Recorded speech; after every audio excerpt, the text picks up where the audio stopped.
Bonjour et bienvenue dans un nouvel épisode de Le Lion numérique.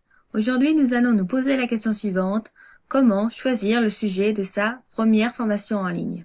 Créer une formation en ligne est une excellente façon de partager vos connaissances, de valoriser votre expertise et de générer des revenus. Mais une question freine souvent quand on veut commencer.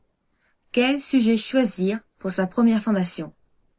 Si vous êtes déjà senti bloqué face à cette étape, rassurez-vous, c'est tout à fait normal.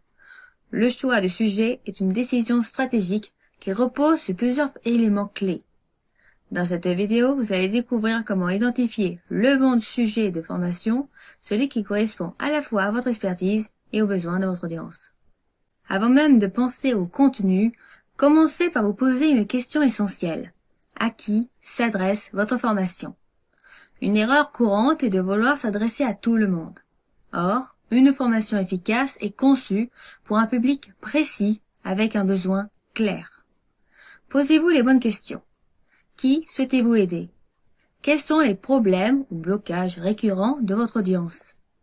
Quelles solutions recherche-t-elle déjà? Sur quel sujet sont-elles prêtes à investir du temps et de l'argent? Un bon sujet de formation est toujours une réponse à un besoin réel.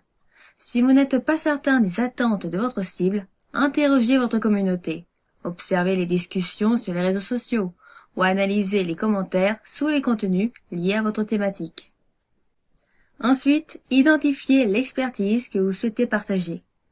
Votre formation doit s'appuyer sur un savoir-faire solide que vous possédez déjà et qui vous permet d'aider votre cible.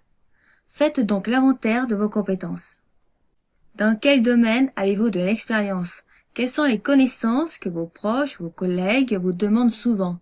Sur quel sujet avez-vous déjà aidé quelqu'un avant? Choisissez un angle que vous maîtrisez suffisamment pour transmettre avec clarté, structure et assurance. L'objectif est d'apporter une transmission concrète à vos futurs apprenants. Maintenant que c'est fait, que vous avez trouvé un équilibre entre les besoins de votre cible et votre expertise, il est temps maintenant de croiser ces deux éléments.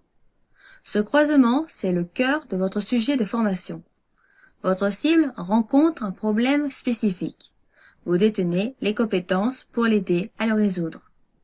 C'est à cet endroit précis que naît le bon sujet de formation.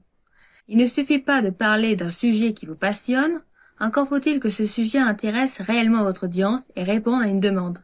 Inversement, vous ne pouvez pas non plus proposer une solution sur un thème que vous ne maîtrisez pas ou qui ne vous motive pas. Maintenant que vous avez identifié votre expertise et le besoin réel de votre cible, il est temps de passer à l'étape de la validation de votre idée. Alors, il existe plusieurs manières simples de tester un sujet. Tout d'abord, vous pouvez en parler sur vos réseaux sociaux et observer les réactions. Ensuite, vous pouvez lancer un sondage ou un questionnaire auprès de votre audience, ou encore créer un contenu gratuit sur ce sujet et analyser l'engagement. Ces tests vous permettront de mesurer l'intérêt réel de votre cible pour votre idée et d'ajuster votre angle si besoin, avant d'investir du temps dans la création.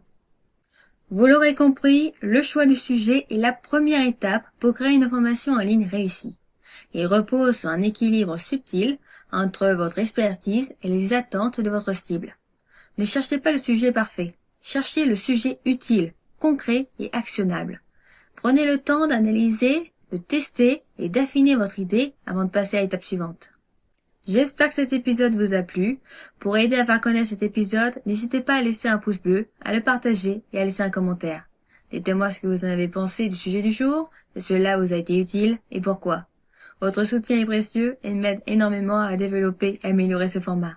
Un petit commentaire peut faire toute la différence. Retrouvez-moi en DM sur Instagram pour me faire part de vos problématiques actuelles. Je serai ravie de vous répondre. Encore merci pour votre soutien et vos retours. À très bientôt dans un prochain épisode. Bye!